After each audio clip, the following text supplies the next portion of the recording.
An Atlanta man that was living a double life is now behind bars after being convicted of raping 2 women and now has been accused of a third. Thanks for joining Atlanta Direct News. Atlanta Direct investigative reporter Jason Reels obtained video of DeQuon Norman as he was sitting in the police interrogation room talking to himself after he was arrested. Take a look. New at 6, a Channel 2 Action News exclusive. An accountant leading a double life involving sex workers has now been convicted. Channel 2 investigative reporter Mark Winnie has the inside story of how the investigation was built, including video of the suspect talking to police. He's live inside the Fulton County DA's office. Yeah, the lead prosecutor on the sexual assault kit initiative unit for the Fulton County DA's office says DeQuon Norman was convicted of raping 2 women, and the alleged rape of a third was used to show a pattern. She says 2 police interviews with Norman were captured on video, and on one, he can be heard whispering to himself when the detective was out of the room. Boy, so stupid. Why would you go out there again? Risk it all. It's a man that's living a double life. He brutally victimizes these 3 women. And he would rape them at gunpoint. Mr. Norman said it was consensual and did not rape anyone. Mr. Norman was really a monster in disguise, living amongst the community. He was a college graduate. He was an accountant with a wife and 2 toddlers at the time that he was arrested in 2021. Deputy Fulton County District Attorney Juliana Peterson-Ely says DeQuon Norman could have afforded to pay sex workers, that the 2 rapes for which he was recently convicted along with other charges weren't about money but power. What he wanted was their fear and their terror.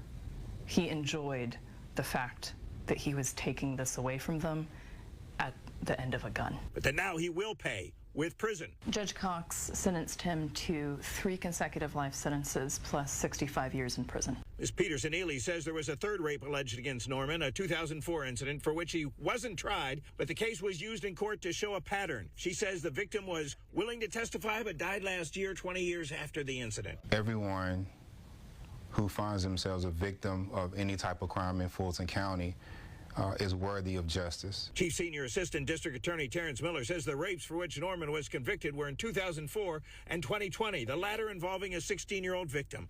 And portions of police interviews with Norman both shortly before and after his 2021 arrest were played in court. Miller says Norman admitted sex with sex workers but denied rape or using a gun. He pays women to have sex. It wasn't, it was his dirty, dark secret, but he was not a rapist. Defense attorney Chris Toll says Norman did lead a double life, paying money for sex dozens of times, but is innocent of rape. And if these cases were so good and they were so valuable, the district attorney's office knew as early as 2008 who Mr. Norman was. Tolles maintains in the 2004 case in which Norman was convicted, the lead detective didn't believe the victim. And in the 2020 case, the 16-year-old victim changed several major elements of her story. A jury's going to like, well, you know, you got all this smoke, there must be fire. We're told the case was handled by the DA's federally funded SAKI unit.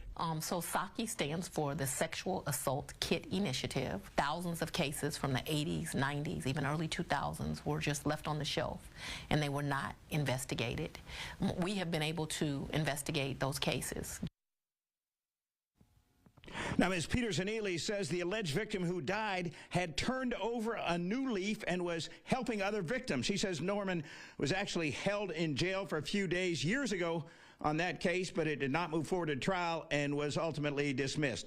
Defense attorney Tolles says a raft of documents, including phone records he sent us, backs up his claims about Norman's side of the story. Reporting live inside the Fulton County District Attorney's Special Victims Division, Mark Winnie, Channel 2 Action News.